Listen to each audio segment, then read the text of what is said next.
Muy buenas noches, estimada docente. Me presento, mi nombre es Carlos Silva. Voy a empezar contestando las preguntas planteadas por usted respecto a cuáles son o qué métodos de interpretación son los más frecuentes en la jurisprudencia ecuatoriana.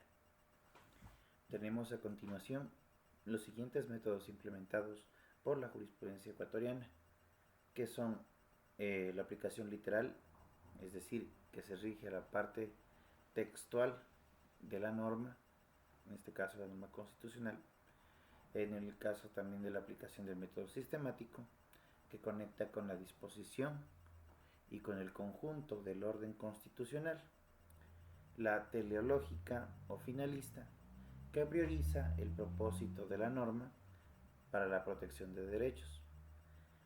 También tenemos el método evolutivo o progresivo, que se adapta al sentido de la Constitución y los cambios que se pueden dar dentro del entorno social.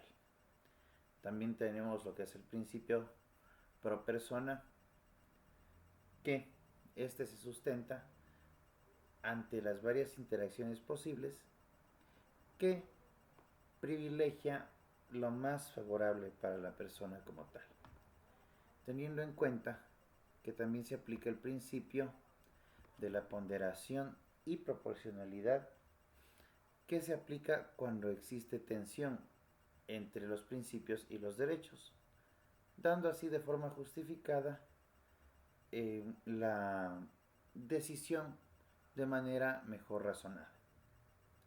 Como segunda pregunta, tenemos en cuenta que dice, ¿qué es la ratio decidendi según la Corte Constitucional Ecuatoriana? Respecto a la ratio decidendi, la Constitución del Ecuador la define como el conjunto de razones esenciales que sostienen una decisión judicial. Esta tiene como tal un núcleo vinculante, funciona como regla del caso y a su vez esta sustenta los hechos más relevantes, ya sea como norma o como principio aplicado.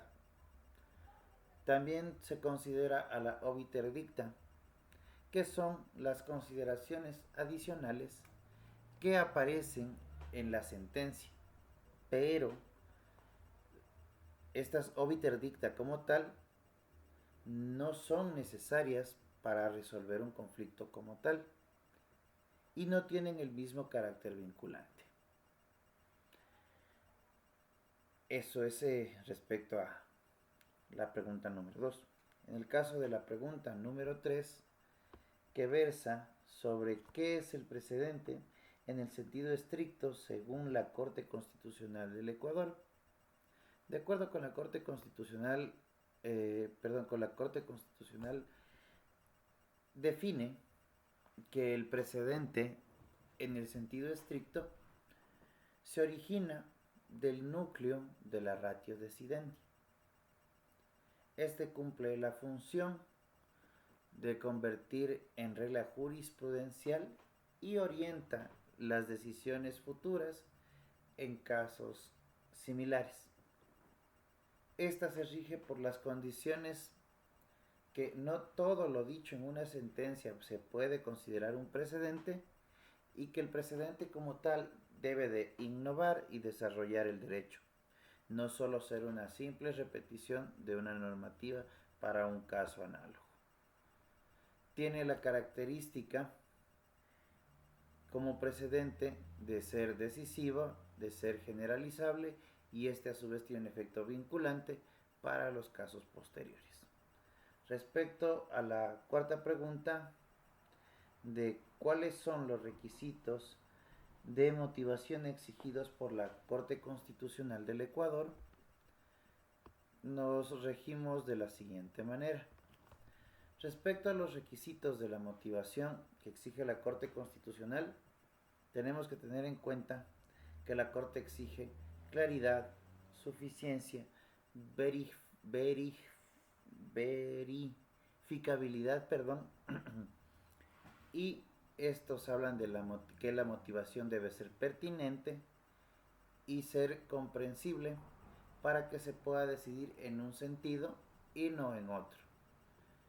A su vez, también se debe justificar que la normativa identificada o principios aplicables explican la pertinencia al momento de realizar la motivación.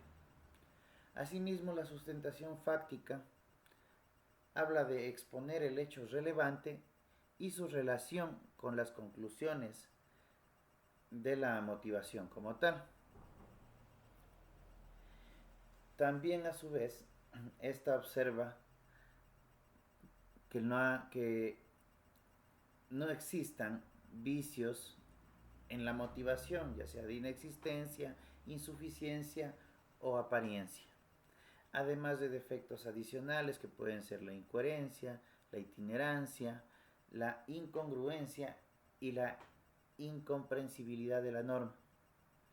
Asimismo, analiza las consecuencias en esta motivación y explica que estos problemas pueden invalidar la decisión porque impiden el control ciudadano y la judicialidad de la razonabilidad al momento de emitir un fallo.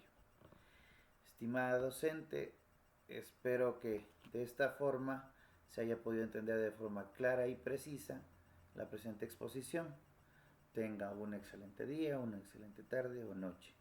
Muchísimas gracias por su atención y su tiempo. Gracias. Hasta luego.